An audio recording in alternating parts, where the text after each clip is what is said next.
Absolutely. We're excited. We're always excited when we get to kind of talk about the things that that we're doing at Illuminate. And I see Gloria, so I want to say hi, Gloria. I always love when I get to have Gloria in a class. Um, and with me today, hi, good to see you. You're the only one with your camera on, so it's good to see you. And Kendra is actually my co-facilitator. She is an advocate extraordinaire and just a really incredible young woman that I'm excited for you guys to get to hear from today. I'm just going to start with a little bit of a recap. I think some of you were present at the last session. If people don't mind just doing a reaction if you were present last time, so I know how in depth I should go on what we talked about last time. Okay, looks like some of you were there. I know Carrie knows my HOPE stuff.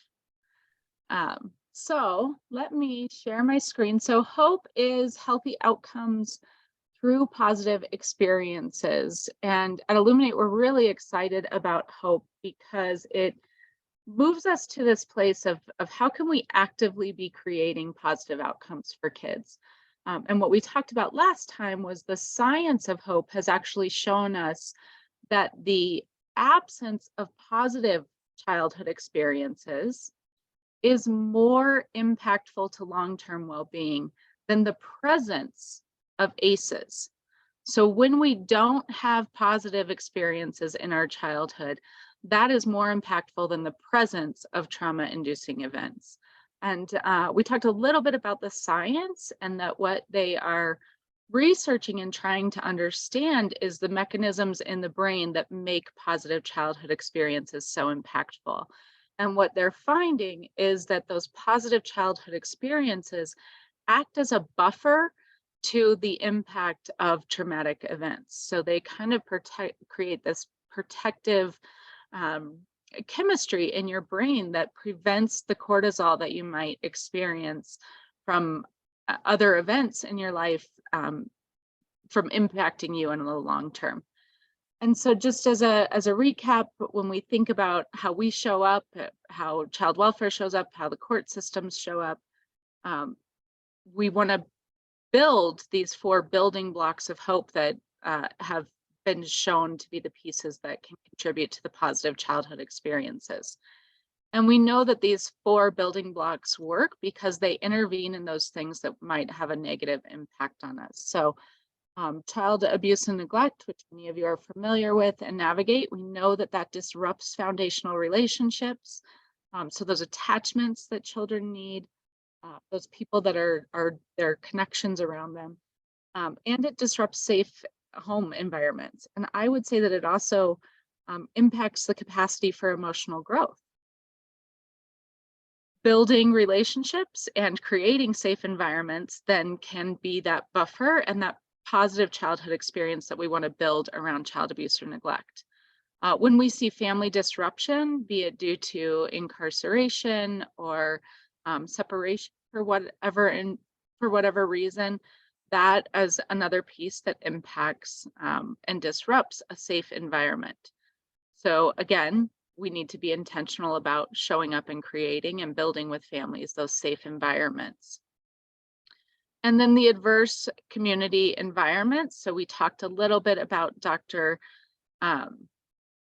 Wendy Ellis's work and the ACEs tree and the idea of adverse community environments and the idea that those things that families are experiencing that are sometimes tied to ACEs are rooted in our communities to things like systemic racism, oppression, over policing of populations, all of those sort of things sort of are the roots that get to that are built into our systems that then impact individual outcomes.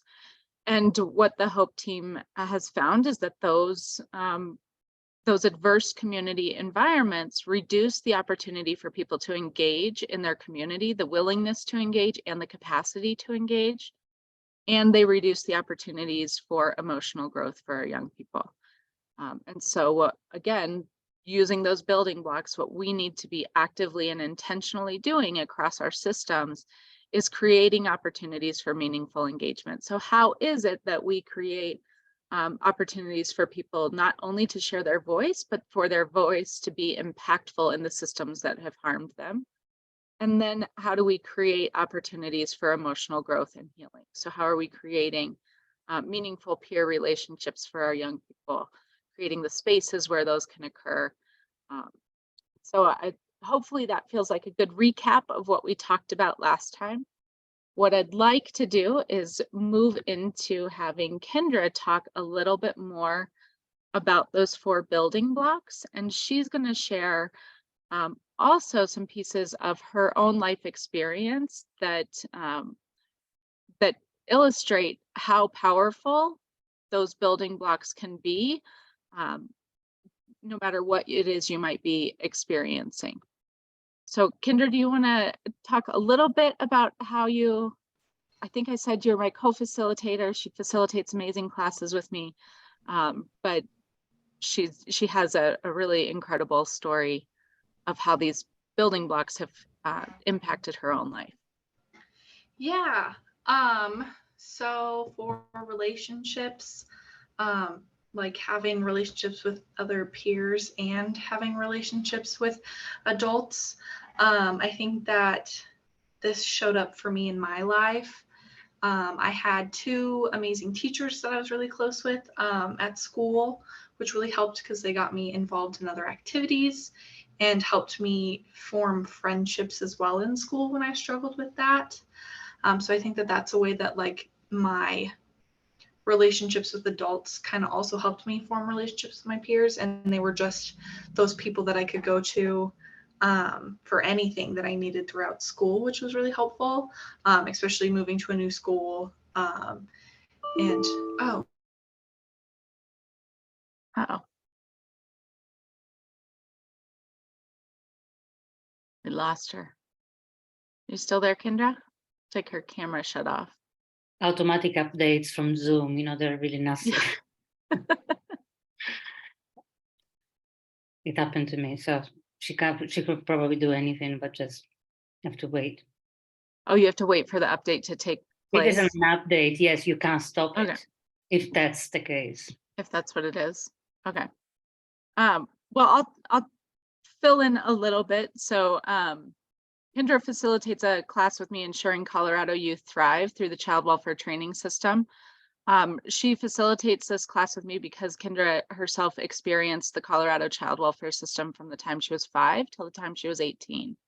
And so when she talks about the relationships that that were created for her by her teachers, by her caseworkers, by her Chafee worker, it's really powerful to hear the things that her caseworker and her support systems around her did to intentionally build some relationships for her. One of the stories that she talks about, she was moving to a different home when she was in high school, and that could be a pretty traumatic event for anybody, particularly someone that is maybe not making the choice to move to a different home. And she talks about her caseworker took the time before she went to this new school to actually call the athletic director at the school and get in contact with the cheerleading coach, because Kendra participated in cheerleading because her caseworker had made sure that that was always something that was available to her.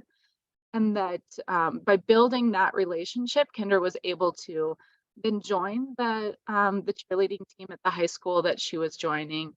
And that adult then became a really consistent, stable adult for her as she went through some other disruptions in high school. And that adult was also the only person who kind of knew some of her history. So when things started to disrupt for Kendra, those adults were the ones that kind of sat her down and said, okay, well, what's going on and what do you need and how can we really support you in this? And the cheer team, the stability of the cheer team, the stability of her teacher. She had a theater teacher that she was very close to. Kendra really credits those relationships as the piece that helped her. Right now she's in college. She actually wants to become a GAL. and she's studying developmental psychology right now. But her teachers are the ones who helped her make sure that that she had what she needed to be able to apply for college, to access everything that she was going to need as she was kind of moving through that process. Uh, and it's really just it's one of those things where, as a caseworker, it probably took 5 minutes for that caseworker to call the athletic director at the school. So it didn't take a whole lot of time, energy, or effort, but the lasting impact of that, the meaningful development of that relationship for Kendra, she still feels that impact today. Here you are. Yay. I just kind of went through your cheerleading, your caseworker calling the cheerleading coach and getting you on that team and all of that. So yeah. And those were definitely people, like, for the entirety of my high school time, and to this day, they're definitely people I could go to if I needed anything, which is an awesome connection to have. Yeah. Hey, there was a question in the chat, Kendra. Did you have a CASA? I did not. I think I had, when I was younger, I had like a mentor, but I don't know. It was like when I was a kid, so I don't know what like company or like nonprofit they were through. But no, I never got a CASA. you might have had one when you were younger, Kendra, right? But you Remember? Because there were some disruptions. So when you were older, maybe you didn't get assigned one. Yeah, I don't know. The only like law person I remember is my GAL. So I don't know if maybe that's why I didn't have one, because my GAL was just phenomenal. I don't remember having a CASA, if that makes sense. So I think what I'd love to hear from people, if they're willing to share, like, based on what you just kind of heard around Kendra's story, what are ways that you can really intentionally, like, what is one way you can intentionally increase the relationships with or for the young people that you are working with? And you can pop something in the chat, or if we have maybe one or two people that want to share verbally.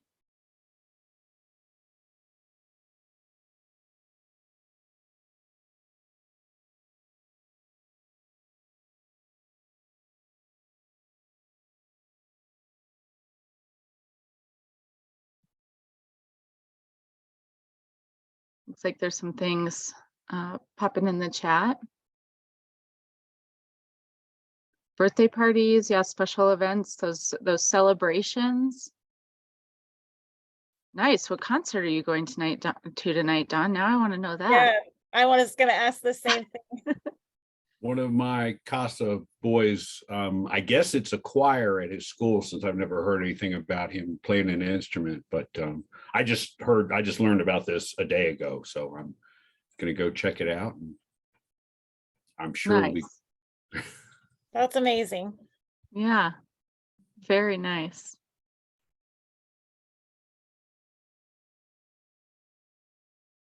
All right, Kendra, do you want to talk a little bit about the idea of environments and how this did or didn't show up for you throughout different times? Oh, you're muted. I'll start with an example of, like, I guess when it wasn't really like the best environment for me. When I was younger, I lived in a group home, and I was definitely younger than the rest of the girls. They were all 16, 17, 18, and I think I was like 13. But the foster mom would definitely put me in very uncomfortable positions with the other girls. Like, they would have me, search their rooms, or like really encouraged me to like tell on them, and like would reward me for like that behavior, and that made the other girls hate me. So that put me in like definitely like an awkward position in that home, where I didn't really feel like it was like a stable environment, and like there were a lot of like other factors in that home that kind of made it uncomfortable. Like, she locked up the food and like stuff like that, which wasn't great. But so I think that's a really good example of like a time my environment wasn't the best. And I think I did tell my caseworker and I did communicate that to her. And I think she did the best job that she could to like move me. But yeah, so that's, I guess, an example of a time like I didn't have like a stable or like safe environment.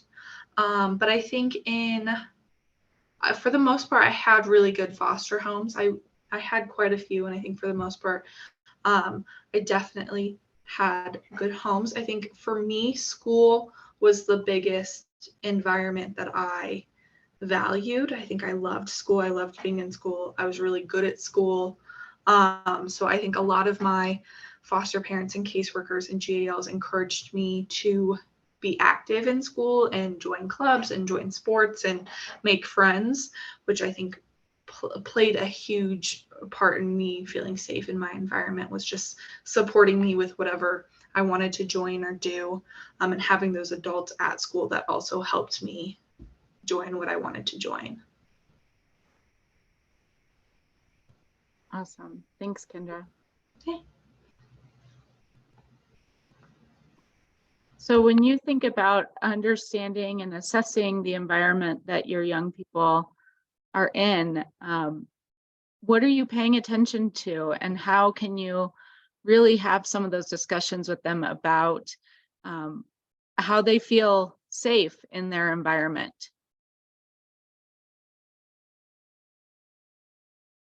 And what do you do with that information too, right? That's a piece of it. Like, how do we have conversations with young people about their feeling of safety in an environment, and how do we support them in creating that?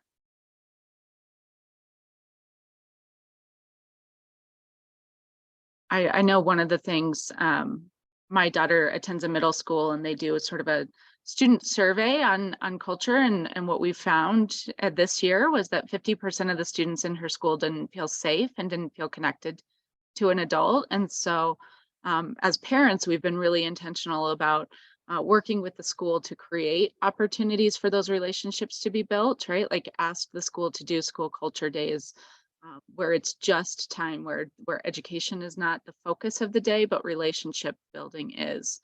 And where there's some norm setting around what are the expectations around how we treat each other in really intentional ways. And that's in a broad, so that's in 1,500 kids in her middle school. It's the largest middle school in Colorado. But being intentional about having those conversations about why the safety of the environment makes a difference for young people. So the next building block is engagement. So this is the idea that when young people are able to engage in social and civic engagement, it gives them a sense of belonging and connectedness. And if anyone remembers back to those seven things that people could do to build positive childhood experiences, having their voice heard and feeling that sense of belonging. So that sense of when I'm not here, my role is missed, my presence is missed, and that I am a contributor to my environment. And particularly in high school, that was a crucial positive childhood experience, was feeling a sense of connectedness in high school. So you were involved or engaged in activities where you were mattered, and it was noticed if you weren't a part of those things. So Kendra, will you talk a little bit about how social and civic engagement happened for you and how it continues to happen? Yeah, so in high school, I was very involved in high school. I think I did cheer, theater, I was peer ambassador. I helped other kids who moved over and changed schools get adjusted. I think I was thinking about this the other day, and I think another really important aspect for me was I am very much so a leader, and I think that feeling involved for me, like I was like a stage manager, and I like worked up to those roles. And my senior year of high school, I was like a captain. And so I think thinking about this the other day, I think that that is also another really important aspect for me, was like when I found those clubs and like activities. I like also valued leadership and being, you know, active. So I think that that was another thing that was super important for me. I also got my first job when I was 16, and I think that helped me feel very involved in my community and very involved in that sense. And then now I am in college and I still have a job, unfortunately. And I also am very involved in like being an advocate and using my voice to like help and like make the system a better place. And when we think about sort of that healing centered engagement, one of those pieces is that it's explicitly political, not clinical. So it's really that capacity to use your voice, but have your voice heard and have those, again, those systems that impacted you change as a result of your voice being heard. And I have a 16-year-old, a 13-year-old, and a 7-year-old, and I will tell you, these teenagers, their voice is heard and they make things happen. And as a parent, I'm not always thrilled sometimes with what my daughter might be speaking to or you know, kind of using her voice for. But then when I think about those positive childhood experiences, right, it helps kind of trigger that reminder of that's actually a really important thing for her to have, that sense of agency and autonomy.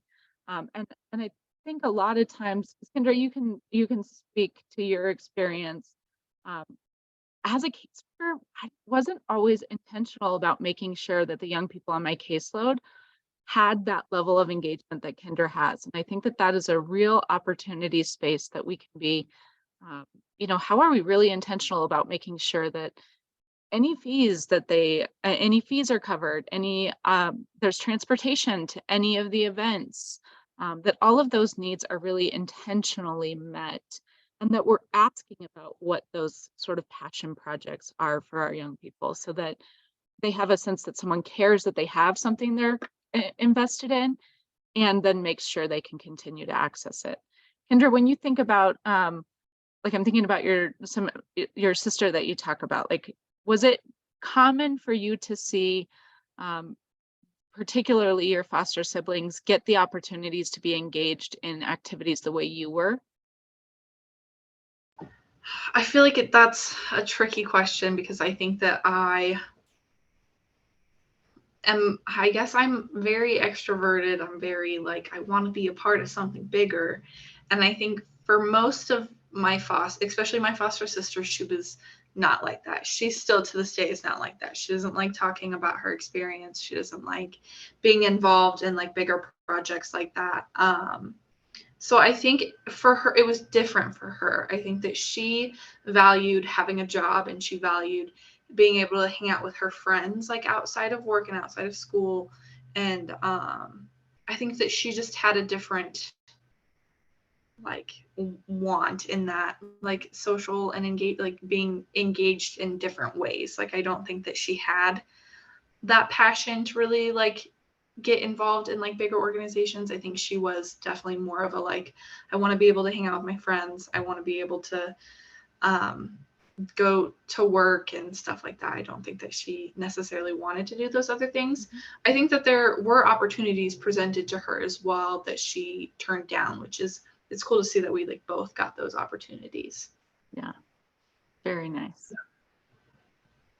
So when people kind of hear Kendra talk about this idea of engagement and the impact it had on her, what's going through your head about how you can support social and civic engagement? And how you can, because sometimes it's in our organizations building space for there to be social and civic engagement. I know that here at Pinion Project, this is Carrie, here at Pinion Project, we have the kids come help with our family events. Like we just had Pumpkin Fest for Halloween, and our youth were the ones who dressed up as zombies and helped face paint. And we brought in some people from the high school and the middle school, and they all helped us run games and do all those sorts of things. And then Pinion Project is the leader in the Parade of Lights, which is our Christmas parade. And as many youth kids as we can that join our programs are all going to be engaged in that and helping to put the float together and all riding together and passing out candy together. And so we just try to keep our kids at Pinion as engaged as possible in activities within the community. So not only are they having fun, but they're also serving their community at the same time. What's popping in my head, Carrie, is what you shared on Monday in our other group about having the application for parents to be engaged and really having them be kind of a leader and a representative of Pinion Project if they were selected into the program. And when we think about these 4 building blocks, we want to build them for young people, but we also want to continue ensuring that they're also accessible to adults, because when adults have the building blocks, and they can build them for young people too. Yes, agreed completely. Yeah. Missy, there's a question in the chat about kids in group homes, how to get them involved in after school activities, especially if they're locked into a bus schedule. And I thought maybe some of the brain trust on this call might have some ideas about things that have worked in their communities or other ideas.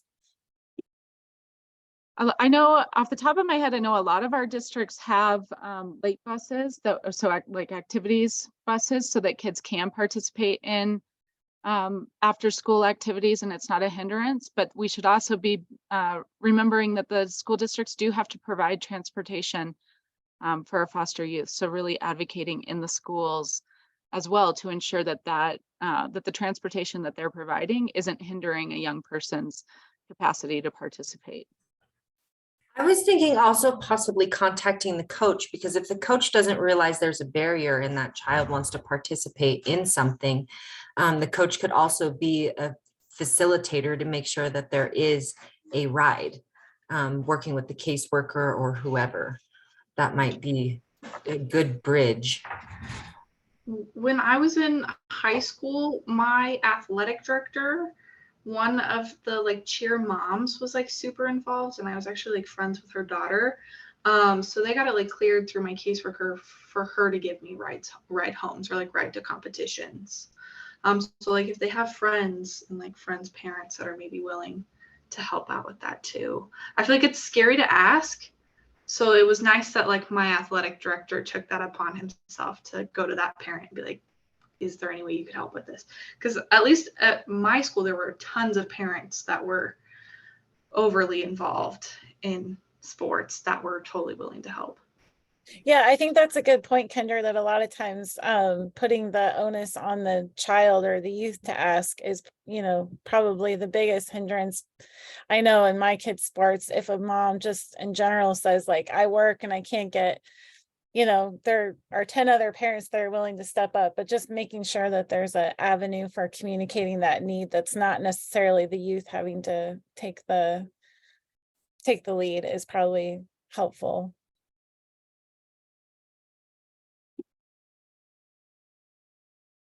All right.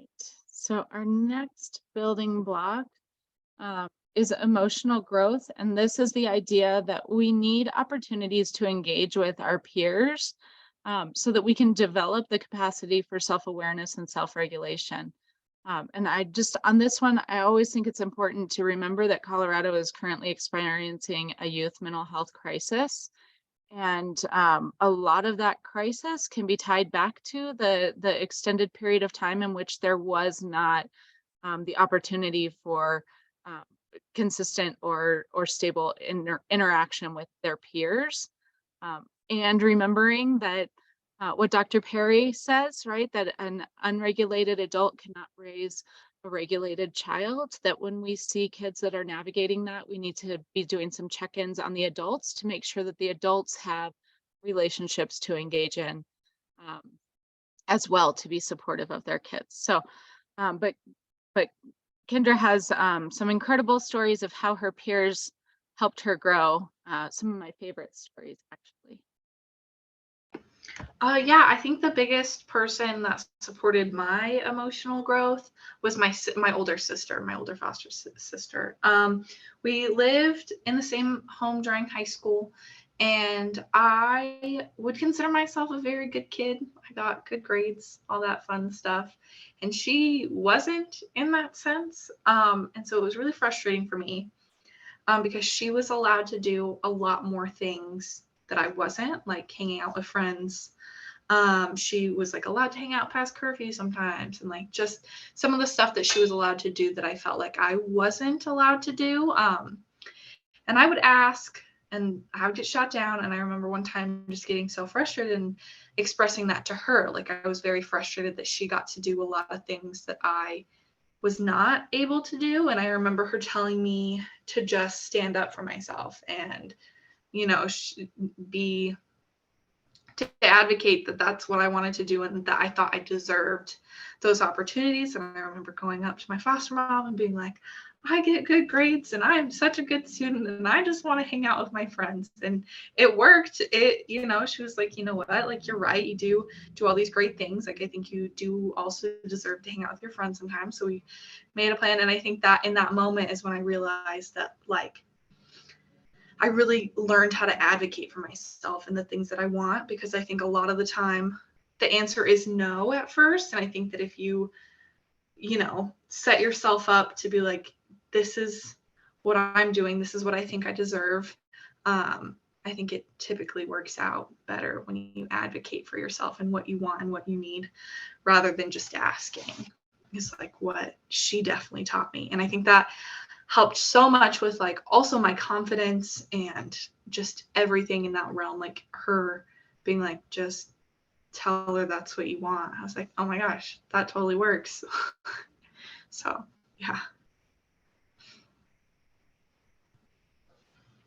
Yeah, I think, a lot of times when we think about, how are we giving those opportunities for our young people to connect with other young people, and the power of those relationships, sometimes we don't respect the power of those relationships as much as we maybe should, because we know many of us can probably think back to somebody in our youth who we may not still be in contact with them, but man, that relationship with them and the things that we went through with them, those were those defined maybe character traits or choices that we made long term in our life. And I just love when Kendra talks about that, because I think too many times our young people in foster care are either not heard, or when they are making their voices heard, it's considered a behavior issue.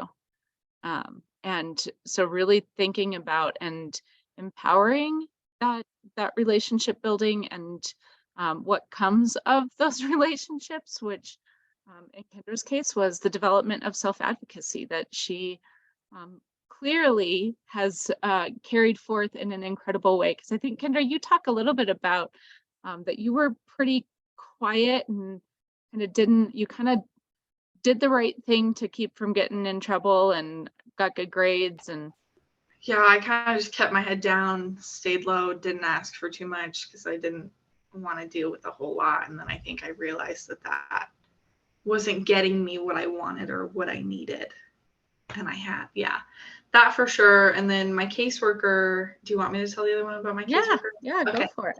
My caseworker, when I was younger, like we call them staffings. I don't know if that's what everyone calls them, but like my team meetings, she definitely encouraged me to be super involved in those meetings. So she would have me bring like one piece of something in my life that I was really proud of and really happy to share. So a lot of times that would be like my transcript or certain things with like cheers. So I just, every month when we had those, I'd bring something that I was super proud of to show the team. And then she also would have me think of something that I needed to work on, which was typically therapy, which was very important for me in my time in my life. And I sometimes would slack off and not be putting myself 100% in it. And so she would have me bring that. And she would also just kind of have me like lead the meeting and talk, and definitely that made me feel like the meeting, I was involved in the meeting, and the meeting was like about me and I was there, rather than sitting amongst a whole bunch of adults just talking about me. So I think that definitely helped give me some power and some like control over the meeting in an aspect and made me feel super involved. And how do you feel like it helped you be able to kind of express yourself in spaces? Like, how did it help you develop that? Yeah, I think it definitely helped me learn to express myself. And like, I feel like another really big skill that I learned from that was being able to step back from my life and see like what's going really well right now, what's not going so well right now, like what can I control, what can I don't have control over, and I'm just gonna have to deal with that. I think that definitely helped me learn to like see those things in my own life without having someone like prompt me. Oh. Thank you, Kendra. Yeah. So I'm curious, hearing that, what opportunities people see for contributing or creating spaces for emotional growth to happen, that self-awareness and that self-regulation. Thinking across our spaces, right? Like, how can we do that in court? How can we do that in staffings? How can we do that in school? How can we do that in the home?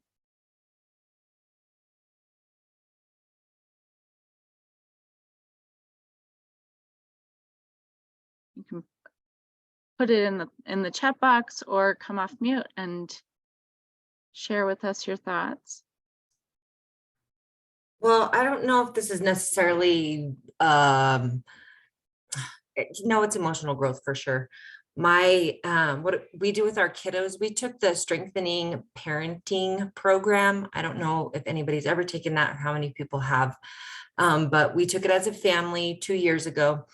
And so there's an opportunity for family meetings. There's an opportunity for parental time out. There's opportunities for kids to express themselves. And so when my kids are really mad, they'll, sometimes they'll just be like, now's not the time, but after dinner, we're having a family meeting. And I'm like, okay. And in that space, they're able to self-regulate while preparation of dinner, through dinner, then to sit down in a proper headspace and be like, okay, this is why I'm upset, or this is why I'm angry. This is how I feel you need to fix it. And now you're allowed to talk. And so I think my kids at home have a lot of space to be very honest and to question my parental authority to get their needs met. And although my grandma does not agree with my parenting at all, it's actually been quite effective multiple times in keeping things, teaching them to self-regulate, teaching them to really think through things and not just reactions, withdraw, isolate, all of those things. So that helped out a lot in my life. That's Nice. so cool. My family now, like who I consider my family, also does that, like to this day, even though I don't live with them. And it just, I feel like as a child, it makes you really feel like an active part of the family. So that's super cool. I think that you do that. Sometimes it hurts my pride, just to throw that out there. My pride definitely gets hurt. No, Mom, that's not right. But that's okay. That's okay. I need that growth too. Yeah. It's always joyful when their emotional growth surpasses where you're at that moment. And but I always say, like, even in your best moment, child, you are being a reflection of what I have given you capacity to do. So I can still be proud of you, even if you're bugging me. Even if you're making me feel like I'm not doing a great job. I'm curious, what's shifting for people as you think about the idea of building these 4 building blocks into your work? For me, I know that it felt like we talk a lot with parents about a lot of different things, but having these really 4 specific ways that I could, as a parent, think about what are the things I can be doing that I know will contribute to long-term well-being for my kid. I always feel cheesy when I say this, but it made me hopeful, right? Like, it took away that worry about what they maybe have experienced and gave me this belief that, they can experience hard things. We're intentionally putting these building blocks in place so that when those hard things come up in their life, we're able to move through them and they aren't going to have that horrific awful impact that I've convinced myself in the head that it might have on them. What are other people's reactions? And did anyone look at the website and find any tools that you loved on the website?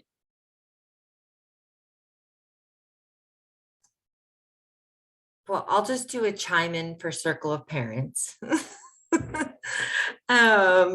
Because I feel like whenever we run Circle of Parents groups, we're integrating all these things, a safe environment for both parents and kids, building relationships between adults and then the children in the groups also. I mean, if you're in a Circle of Parents and Recovery group, those children has suffered an adverse childhood experience due to their parents' substance use. And then being able to come to a group of children who have also faced those adverse situations, some of them very extreme, they have a safe place to be safe among their peers where they're able to express those things. And it's so important, you know, having engagement and the emotional growth, the opportunities for all of us to interact together and to listen to each other and to grow from one another. And within that group, we build these communities. And so then we're going to each other's birthday parties. We're going to do these things together. We're going to try out this new church. We're going to try out these things. And I mean, that's why I really love Circle Parents groups or any other sort of groups that really get people together peer to peer, also with a facilitator that attends things like hope training so that we can push these things just a little bit further and then raise our people up within the group that you have these things. Let's start giving these healthy outcomes from positive experiences names. Let's start naming them. And so they get lifted. People get lifted when they see how actually well they're doing when they might feel like they're failing. I agree completely, Carrie. It's such an important place to be sharing and shifting the culture of how we talk about and think about parenting. Yeah, positive. Yeah. Feed what you're doing right, because then we get Kendra's. Yeah. Well, and I've attended a couple of trainings recently where I feel like if they're not so gigantic. They're doable things. Like they're very realistic things that Kendra's talking about. They weren't monumental things that had to be in place for her to feel supported and loved and empowered. And so I think, I mean, it feeds right into the name of the session about hope, because I think sometimes it feels so overwhelming, the topics and the issues and the things that youth have had to go through, that it just not feels hopeless. But so I feel like through the course of the both trainings, Kendra and Missy, that you've really like made it feel like it's not overwhelming and hope isn't lost, that kids that have gone through hard things can't overcome and become really great people. And we can all do it every day, right? We can build it for ourselves in our homes, and we can share it with our friends and our community in bite-offable chunks, I guess, right? It doesn't have to be overwhelming shifts that we need to make. It's little things we can do different. I guess it was like in this space, I don't necessarily realize how much we each individually actually do for ourselves, for our families, for our friends, for our coworkers, for groups that we lead, for kids that we serve, for like, I didn't realize like how much we actually do just in these 4 little boxes of environment, relationships, engagement, and emotional growth. We all do so much in these areas for so many people. And it's kind of like to see that and be able to take that. So thank you guys so much for today. Yeah. And the power of it, right? I go back to how scared people get it when they first see the ACEs information and how worried they get. And then when you see this, it's like, I can do this. I can do this. I can create this. Any other questions for Kendra and I? I did pop the evaluation link in the chat box. I think Maureen's shared the Hope website, and you guys have Kendra and I's email. Any questions? I'll share the Hope email again, and then Claudia just put in the chat box the link to the first recording. And there's a lot of really great information. I was talking to Judge Lung about that as well, that he wasn't able to attend the first session. So if you weren't able to, the links are in the chat, and they were really great. So, I mean, that session was really great. Oh, look, and there's Judge Lung right now. Been here the whole time. This session, I was just didn't think anybody wanted to watch me eat a salad or attempt to eat a salad. Hey, I was I- mowing down pork chops, Judge, so I would have been more than happy to watch you eat your salad. I'll have to share one thing that I guess when you had the first question of how to get the engagement and all that, I'd share with that when I had the DNN cases, which was some time ago now, we did what I called contracts for success. You know, and you use motivational interviewing to hear from a youth on what they're proud of and what they acknowledge they're struggling with, and then you offer what we did. We'd offer a contract. Okay, well, you've identified this as one of the things you're struggling with. Here's a way. Here's a you know, what do you think you can do to solve that problem? And then if they say, okay, well, you know, for instance, one youth was still actively experiencing trafficking, and she said, well, when I run from placement, I'll call my guardian ad litem. And that was the first step of this contract system. And she developed this great relationship with her guardian ad litem, and we kept doing more and more contracts. And eventually she realized how capable she was, and she, you know, put an end to some of her decision making. And the contracts were fun because the first contract we did with her was, okay, well, you know, that's what you're committing to. What do you want as your reward? And she said, well, I want to eat Wendy's Frosties with Wendy's French fries right here in your courtroom. Like, done. And we did. We had, in fact, I bought a whole bunch, and I hadn't spoken with anyone, and then the guardian ad litem bought a whole bunch, and so we had more than any human being could eat. Yeah, that was one of our solutions was, you know, motivational interviewing. What do they realize or perceive as one of the things they're struggling with? How do you get the buy-in, and then, you know, some simple reward and acknowledgement and the celebration, and setting those cases for, you know, Friday afternoon or Thursday afternoon, setting them away from all other cases so that they don't have to share through the experience with, you know, a crowded courtroom, and making sure that they have a voice and that they can recognize their strengths and their abilities by the fact that they are completing these contracts that they themselves are a part of. And yeah, it's just motivating them. But one of the things I'm taking away from is something that I've always kept telling myself is that I need to take my own kids to a charity event, like working at a soup kitchen or a food center, or like a volunteer Goodwill or something, just to help them have perspective of where they're at, what they have, and you know, what others are struggling with, to give a better sense of place in the world. So that's my 2 cents. Hey, before you leave though, Judge, there's a question that, well, so Jess put in the chat, which I think was a really good point, that it's important for youth to get to come to court. And then Jan had a question about a new CASA case that she has where it involves a 10-year-old, and kind of wondering if that age is appropriate. It's Yeah. younger other cases. And so I don't know, Jess and Judge, if you have a thought about the youth. So the new law in Colorado, I don't know if it's just in Colorado, I'm sure it's all nationwide, is client driven. And so we're looking at, you know, as youth as early as 12 years old, having a say in their cases, and having being able to advocate for themselves.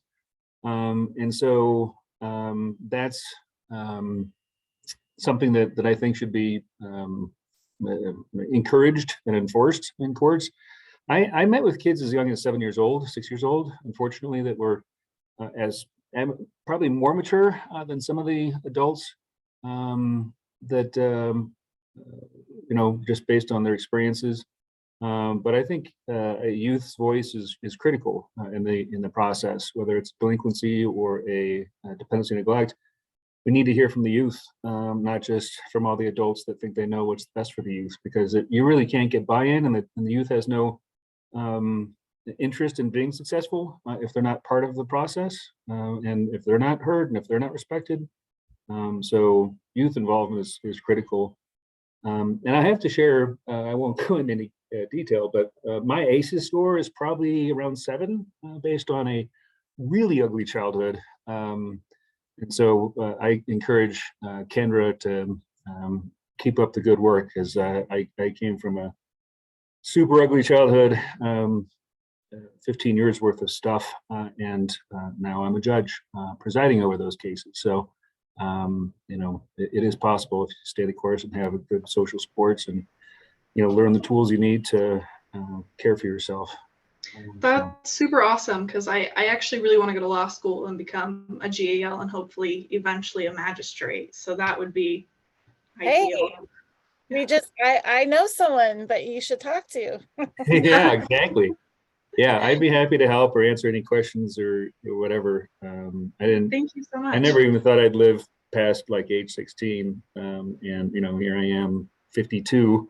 And I was a magistrate for 13 years and now a judge for the last 6 years. So a lot of work, you know. I mean, and the other thing is therapy, yeah, that never ends. You know, I've had, I think 6 over the course of 25 years, and you know, kind of at this point go in for checkups, you know, rather than the really hard work I did at the start. But you know, it's okay. It's always okay to need help, even, you know, a decade after, or 2 decades after, or 3 decades after.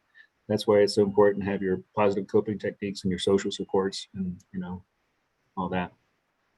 Hope I answered your question, Maureen.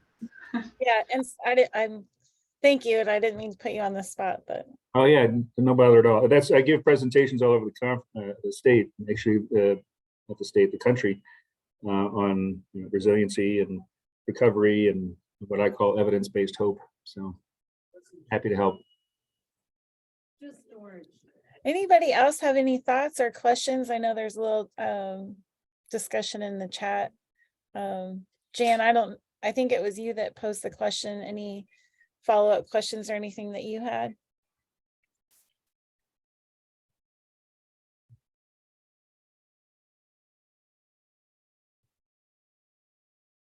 Any last parting words of wisdom, Kendra? I don't think so. Well, Yeah. thank you for sharing all of your wisdom and sharing hope to the group. And hopefully, you know, through the course of these 2 sessions, people have embraced that there are things, little things, bite-sized things that we can all do individually and as part of a bigger system to improve outcomes for youth. And thank you for sharing your story, Kendra. Any last words of wisdom from you, Missy? I know there's a evaluation link in the chat, so I'm sure you're would appreciate anyone's feedback. I think the only other thing is Illuminate is really working hard to roll the Hope stuff out statewide. So if people are wanting more information or wanting these presentations in other places, it's totally free. We're funded by the state to be able to roll these out all across the state.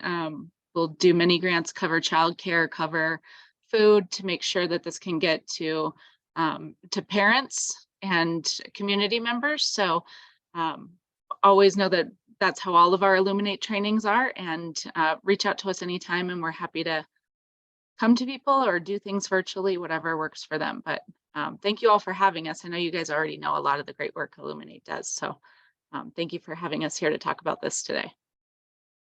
Yeah, and one last plug, as part of the COPE Learning Series, we have 2 additional sessions that are scheduled on the 1st or the December.